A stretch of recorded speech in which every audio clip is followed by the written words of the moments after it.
Hello guys, good morning. So, kumusta po kayong lahat? For today's video guys, kaka-open lang natin ng ating stores, ng ating tindahan.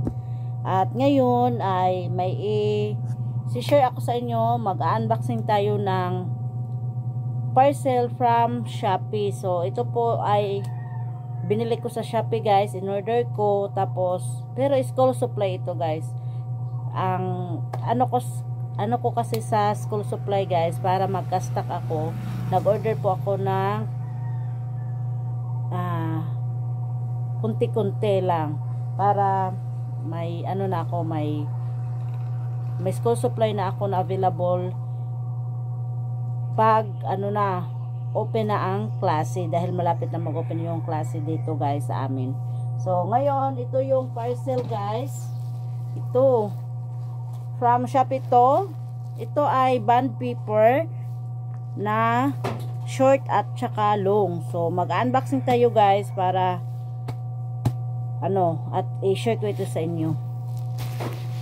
Sa ngayon guys, magtatagalog muna tayo para naman maintindihan tayo ng ating mga kasari dyan na hindi makaintindi ng Bisaya. Bisaya kasi ako guys, kaya kung nakikita nyo sa mga vlog ko, kung mostly ay nagbibisaya ako kasi nahirapan kasi ako magtagalog guys. Char.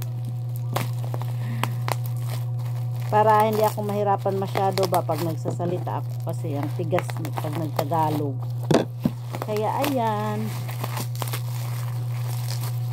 Ang una kong in-order guys sa Shopee is yung construction paper. Kung nakita nyo sa vlog ko, nag-order ako ng construction paper. Sa Shopee din yun.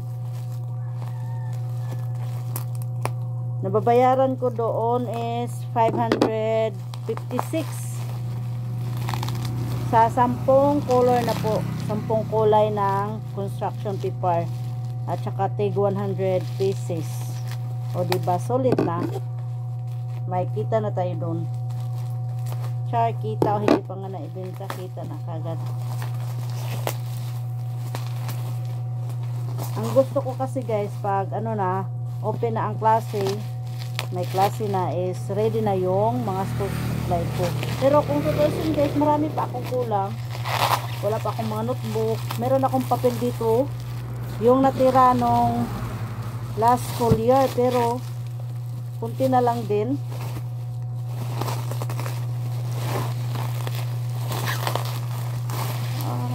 Ang bigat guys.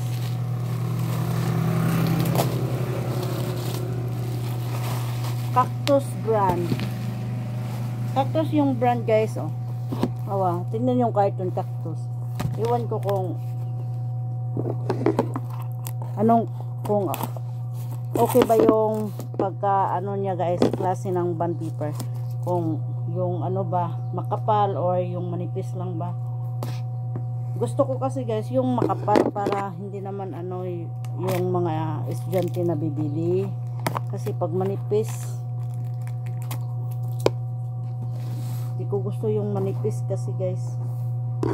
Bond paper. Ito siya. So maganda yung packaging nila guys, no?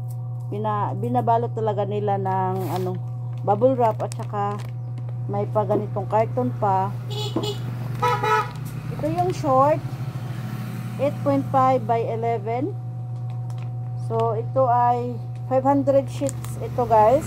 Kung nakikita nyo, 500 sheets every bundle. Ito naman yung long, 8.5 by 13. Ito yung long guys. Siguro makapal to. Yan long.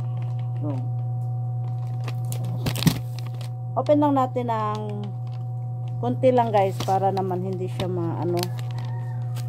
para maibalik lang natin. At i-check lang natin yung niya. Ano bang tawag ito? Yung texture ba? Texture. Kung okay ba? Makapal ba or Oh, makapal siya guys. Ayan, ayan.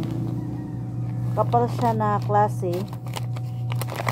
Pero hindi talaga yung as in makapal yung katulad ng ibang ano guys. Okay na siya. Yan o. So, yan lang guys. Yan lang po yung topic natin ngayon about sa bandpaper lang kasi ito lang naman yung maiba-vlog ko kasi ngayon sa inyo. Maisi-share ko. Ito ay pakunti-kunti lang guys para naman kung hindi man makumpleto at least meron tayong school supplies dito sa tindahan.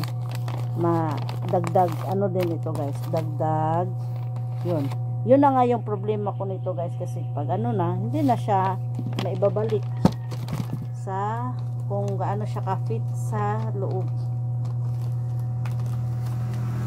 Yun na lang siguro. Ang gusto ko kasi ay hindi ito magkaano. So that's it lang guys. Thank you for watching. Bye bye. God bless everyone. Ito lang po sa muna sa ngayon yung i-share ko sa inyo. Salamat. Salamat kayo, amping kanunay.